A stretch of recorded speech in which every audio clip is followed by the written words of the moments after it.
उमर अयूब कौमी असम्बली में कायदे हज़ब इख्तिलाफ मुकर्रर। अपोजिशन लीडर के लिए नामजद उम्मीदवार उमर अयूब की स्पीकर अयाज सादिक से मुलाकात हुई, जिसमें स्पीकर अयाज सादिक ने उमर अयूब की दरख्वास्त की तस्दीक कर दी। स्पीकर की जानिब से उमर अयूब खान को अपोजिशन लीडर डिक्लेयर करने के बाद कौमी असम्बली में कायदे हज़ब इख्तिलाफ की तकर्रुरी का मरहला मुकम्मल हो गया।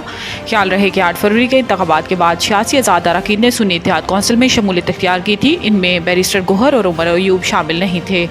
सेनेट की 30 नशिस्तों पर इलेक्शन के लिए पोलिंग जारी। केपी में इलेक्शन मुलतवी। सेनेट इलेक्शन की पोलिंग के लिए कौमी असम्बली का हॉल पोलिंग स्टेशन में तब्दील कर दिया गया, जहां इलेक्शन कमीशन का अमला फ़राइज़ अंजाम दे रहा है।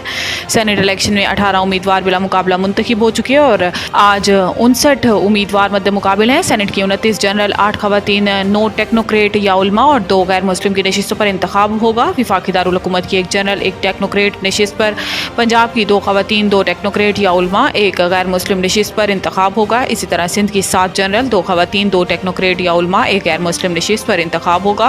पंजाब की 7 जनरल नशिस्तों, जबकि बलूचिस्तान की तमाम 7 जनरल नशिस्तों, 2 खवातीन और टेक्नोक्रेट या उलमा की नशिस्तों पर उम्मीदवार बिला मुकाबला कामयाब हो चुके हैं। ज़राए के मुताबिक सूबाई इलेक्शन कमिश्नर ने अपोजिशन की दरख्वास्त पर चीफ इलेक्शन कमिश्नर से रब्ता किया था, जिसके बाद सूबे में सेनेट का इलेक्शन ताहुक्म सानी मुलतवी कर दिया गया।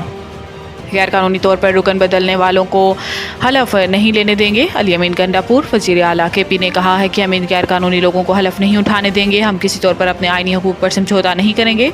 अवाम ने हमें मैंडेट दिया है, हम आइन के तहफ़्फ़ुज़ के लिए हर इक़दाम करेंगे। इन्होंने कहा है कि आइन की पासदारी पाकिस्तान के हर शहरी पर फ़र्ज़ है। मुल्क में बार बार आइन को तोड़ा जा रहा है। आइन में 90 रोज़ में इंतखाबात कराने होते हैं, जो कि नहीं कराए गए, जबकि हमारे इंट्रा पार्टी इलेक्शन को मतनाज़ बनाकर निशान छीन लिया गया, मखसूस नशिस्तें छीन ली गई। वज़ीर आला केपी का कहना था कि यह सारा निज़ाम एक रोज़ बेनकाब होगा।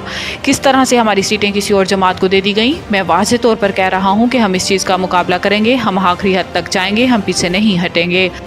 आलमी बैंक ने आइंदा साल मुल्क में महंगाई में कमी की पेशन गोई कर दी।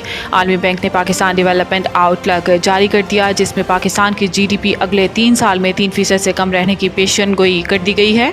आलमी बैंक के मुताबिक रवा माली साल पाकिस्तान की शरह नमो 1.8%, साल 2025 में 2.3% और साल 2026 में 2.7% रहने का इम्कान है, जबकि रवा माली साल ज़रई शरह नमू 3%, साल 2025 में 2.2% और साल 2026 में ज़रई शरह नमू 2.7% रहने का इम्कान है। आलमी बैंक के मुताबिक रवा माली साल महंगाई की शरह 26%, जबकि माली साल 2025 में 15% तक और माली साल 2026 में महंगाई की शरह 11.5% तक रहने की तवक्को है।